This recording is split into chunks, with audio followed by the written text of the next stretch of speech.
On Friday the 5th of January, Tyler1 made an announcement. After 613 days, under his extremely rare ID ban from League of Legends, he would finally be unbanned and able to play. On Monday the 8th of January 2018, he streamed League for the first time since his ban. The momentous occasion broke the Twitch TV record for the most simultaneous viewers for a single broadcaster and crashed the website in the process. So who is Tyler1? Why did he get banned? What did he do during this time? And what led him to being unbanned? This is the story of Tyler1's unbanning.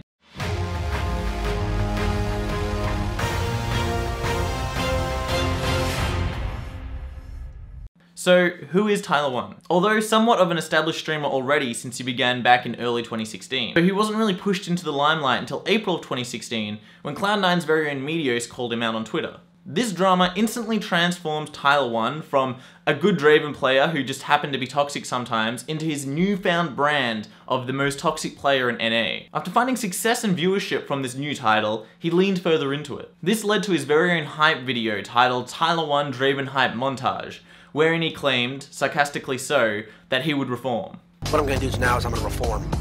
I'm going to stop being toxic from this moment on. Remember this name, Tyler1. I'm headed for the top.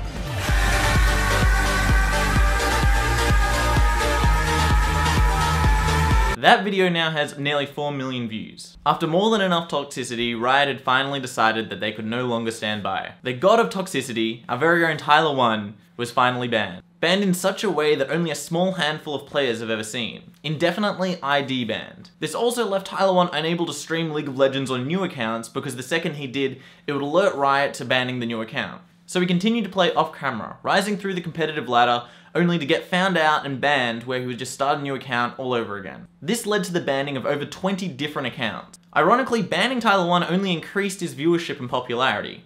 That said, most assumed that during this time, while he was unable to stream League of Legends, that he would kinda just fall off the map. Tyler had other plans though, finding new and creative ways to stay relevant within the community.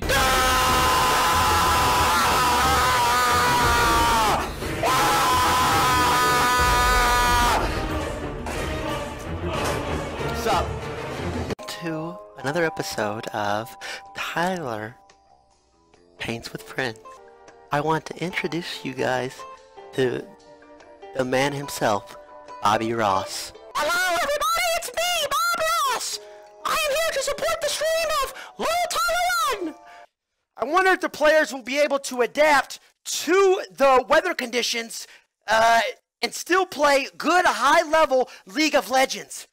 During this time, he had also now started to campaign that he had reformed. Despite being strictly banned from the one game that he had built his fame and brand from, Tyler1 continued to find ways to entertain. Instead of League of Legends, his broadcast now consisted of various other games that he would play, and IRL streams where he got really creative in his forms of entertainment. For most of this time, he was able to stay pretty relevant, although it didn't really look like he was ever going to be able to return to streaming League of Legends. Then, something happened that thrust him back into esports headlines. This was not caused by any direct actions from himself, but rather those of a Riot employee. Aaron Rutledge, otherwise known as Riot Sanjuro, was screen-grabbed making comments on the League of Legends subreddit Discord channel that outraged the community.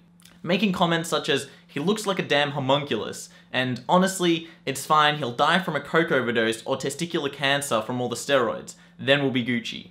After these comments were posted on Reddit, he received immense criticism from the community, while Tyler1 actually took the high road, tweeting that there wasn't any hard feelings. Sanjuro apologized shortly after the outrage, saying that he'd be taking time away from Discord, Reddit, and League chat to reflect on his communication with players. Despite the apology, Riot weren't really happy with the comments made from one of their own employees, and on October 9th he was officially fired from Riot Games.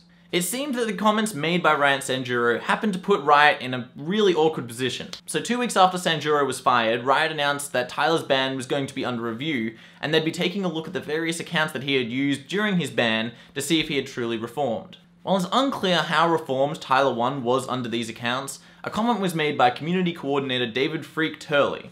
He said that Tyler1 hadn't been behaving in a way that justified lifting his ban, and he had actually received chat restrictions from toxic behavior. But I can virtually guarantee he knows what he'd have to do to not be banned from League of Legends, and he's chosen not to. The fact that even one of his accounts has Honor 3 means he clearly has the capability of taming himself, and he chooses not to. And that's his choice. That's what it comes down to. He needs to actually be reformed. He needs to actually be reformed, not just say #reformed, and tweet one of his 20 Smurfs that didn't get chat restricted.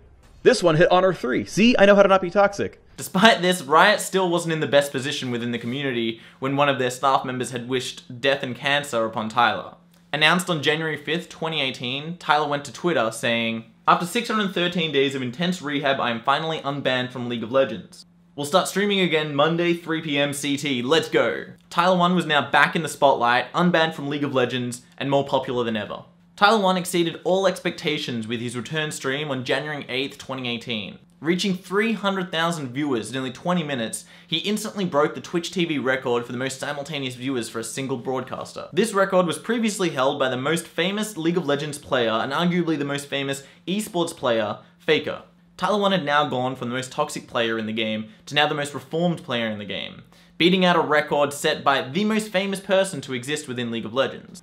His unprecedented popularity seems to have shot him into one of the most well-known names within the community, and his success seems to have nowhere to go but up now that he's openly able to stream League of Legends again. There may be concern that now his brand of being the most toxic player is gone, and the story of him being reformed has come to a close with his unbanning, that he may get lost looking for a new identity within the community. I personally think that the only thing that could hold Tyler1 back now is falling into old habits and getting banned all over again. As you can imagine, being so heavily watched, he was encountering trolls in every game that he played. Despite this, Tyler stayed true to his new reformed personality and didn't give Riot any excuse to ban him again.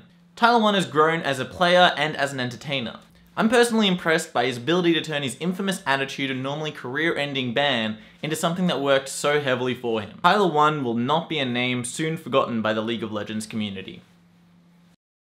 Thank you guys so much for watching this video on Tyler1's unbanning. This is something new that I'm still trying to figure out on this channel. If you guys liked it, don't forget to subscribe, leave a like, and comment down below. I'd love to hear your feedback and advice for how I can make these sort of informational news videos a bit better.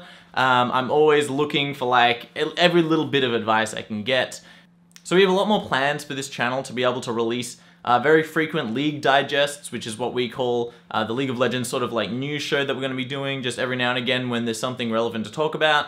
And then also, as you can see with this video, we're going to do specialized videos on specific events like Tyler1 being unbanned, just to kind of give people a full story of something that happens, because sometimes something happens that needs a bit more of an explanation than one half of a video can explain. So yeah, a lot in store for this channel. If you guys like it, as I said, don't forget to subscribe. And I will see you guys later.